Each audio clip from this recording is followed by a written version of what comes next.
साथियों नमस्कार। Anti corruption के मामलों में जो तहरीर रिपोर्ट है या जो कंप्लेंट है वो काफ़ी महत्वपूर्ण रोल इन केसों के निस्तारण में अदा करती है।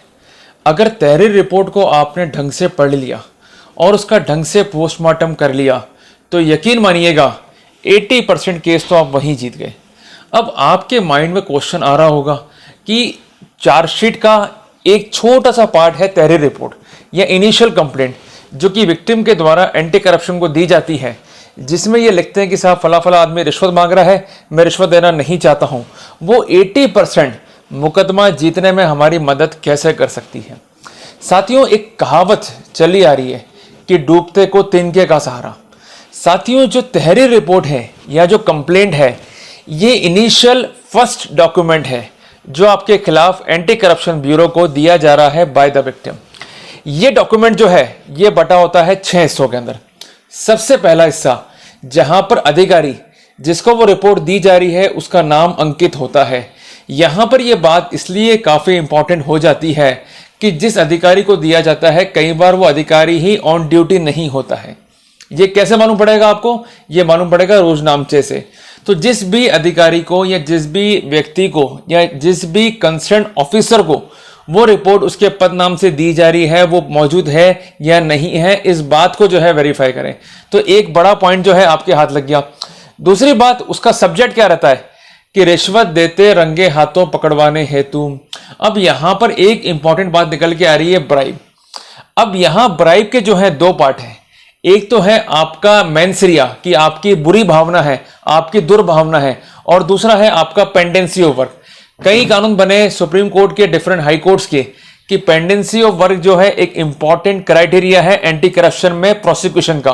क्योंकि अगर हम एंटी करप्शन कानून को नटशेल में देखें या पढ़ें तो एक बात निकल के आती है कि ग्रेटिफिकेशन की मांग की गई एज अ रीअवार्ड और एज अ मोटिव। तो वहां पर मोटिव कब आएगा, एज अ रीअवार्ड कब आएगा कि जब कुछ पेंडेंसी हो। तो यहां पर एक महत्वपूर्ण बात ये निकल के आती है जो वो अपनी रिपोर्ट में लिख के देता है, खासकर टाइटल के अंदर, कि रिश्वत देते हेतु रंगे हाथों पकड़वाने हेतु। तो वहां पर वो इंडिकेट कर रहा है आपकी मेंसरिया को। तो ये भी आपको आइडेंटिफाइड करना है कि क्या मैंने पैसे मांगे या नहीं मांगे, या झूठा फंसाया गया या नहीं फंसाया गया। तो अगर आपको झूठा फंसाया गया है और आपने पैसे नहीं मांगे हैं तो उस पॉइंट को जो है काफी हाईलाइट करना है आपको कि मैंने कोई रिश्वत की मांग नहीं करी है। तो रिश्वत की मांग के कॉन्सिक्वेंस में पकड़वाने का प्रश्न ही उत्पन्न नहीं होता है। अब तीसरा इंपॉर्टेंट पॉइंट जो उसका कंटेंट है, निवेदन है कि उसमें वो क्या लिखता है कि साहब मेरा नाम ये है, मैं यहां पर रहता हूं और मैं ये काम करता हूं।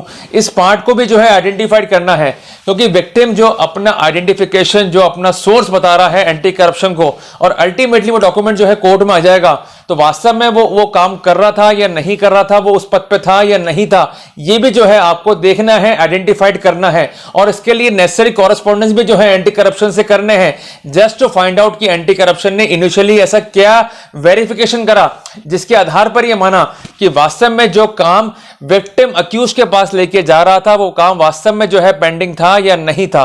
तो यहां पर विक्टिम का जो इनिशियल इंट्रोडक्शन है वो पार्ट नंबर 3 के रूप में जो है वो काफी इंपॉर्टेंट है।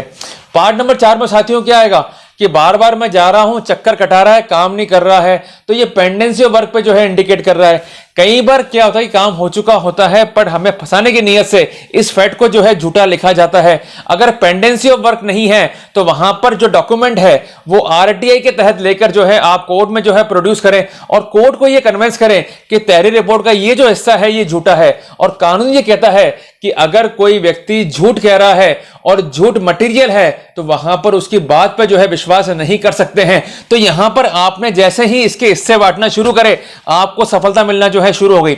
अब आते हैं इसके 5वें पॉइंट के ऊपर।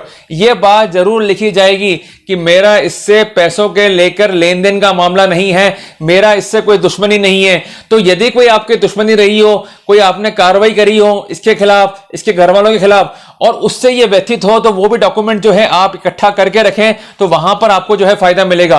और अब इसका आ रहा है last part, point number 6। Usually क्या होता है कि वो जो रिपोर्ट होती है उस पर कई बार परिवादी या विक्टिम जो है साइन करना भूल जाता है, या कई बार साइन कर देता है तो उस पर जो पुलिस का नोट है जिसे हम कहते हैं कार्रवाई पुलिस या एंटी करप्शन की कार्रवाई, वो टाइप शुदा होती है और नए पन्ने पे जो है प्रिंट की जाती है, जबकि नियम अनुसार जहां पर वो पॉइंट एंड हो रहा है, जहां पर वो रिपोर्ट एंड हो रही है, वहीं से जो है कार्रवाई आपको इनिशिएट करनी है। तो ये भी इंडिकेशन है कि कुल मिला के परिस्थितियों में, कुल मिला के रिपोर्ट में जो है वो मैनिपुलेशन किया गया है। तो साथियों, ये है इंपॉर्टेंट जानकारी, जहां पर इन 6 बिंदुओं पर ध्यान देकर आप तहरीर रिपोर्ट का इफेक्टिव पोस्टमार्टम करके 80% केस का भाग्य अपने पक्ष में तय कर सकते हैं। तो साथियों, घबराएं मत, जब भी केस हो तो रिपोर्ट को बार बार पढ़ें, तसल्ली से पढ़ें। नहीं समझ में आती है फिर पढ़ें, नहीं समझ में आती है फिर पढ़ें, पढ़ते रहें। अगर बार बार पढ़ते रहेंगे एक ही चीज को तो कोई नया पॉइंट जो है निकल के आ जाएगा। तो साथियों, ये है इंपॉर्टेंट लीगल जानकारी। अगर वीडियो पसंद आया तो इसे लाइक और शेयर कर दें। मिलते हैं एक नए टॉपिक के साथ, तब तक के लिए जय हिंद, जय भारत।